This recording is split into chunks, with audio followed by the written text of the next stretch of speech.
Marahil ay naghahatid ng kasiyahan para sa ilan ang pagsusugal. Mayroon ding ibang nakikita itong pamamaraan para kumita ng pera. Pero para naman sa mga nawiwili rito, hindi agad napapansin ang negatibong epekto nito sa kanilang mga buhay.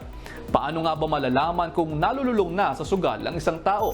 Sugal na may tuturing po kapag mayroong kasama ng pera ang paglalaro. Tinatawag namang compulsive gambling o gambling disorder ang pagkakalulong dito. Apektado nito ang utak kung saan nasi-stimulate ang ating reward system.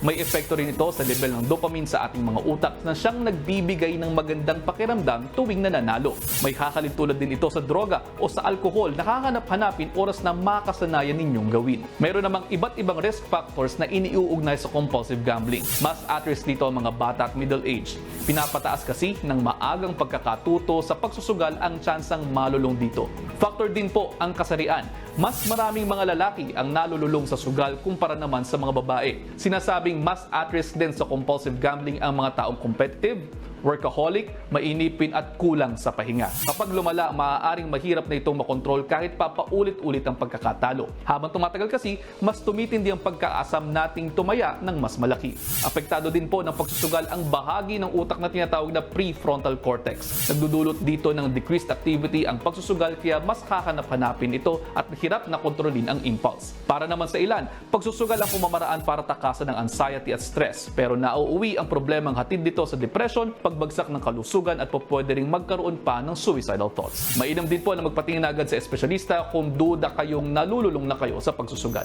At para naman po sa iba pa ninyong mga katanungan tungkol sa inyong mga kalusugan, mag-ask Doc Dex lamang sa aking Facebook page o sa official page ng Good Morning, Kapatid. Mga kapatid, Justin Quirino po. Masayang kwentuhan at makapulahang informasyon ang hatid namin tuwing umaga. Kaya mag-subscribe na at mag-follow sa social media pages ng News 5.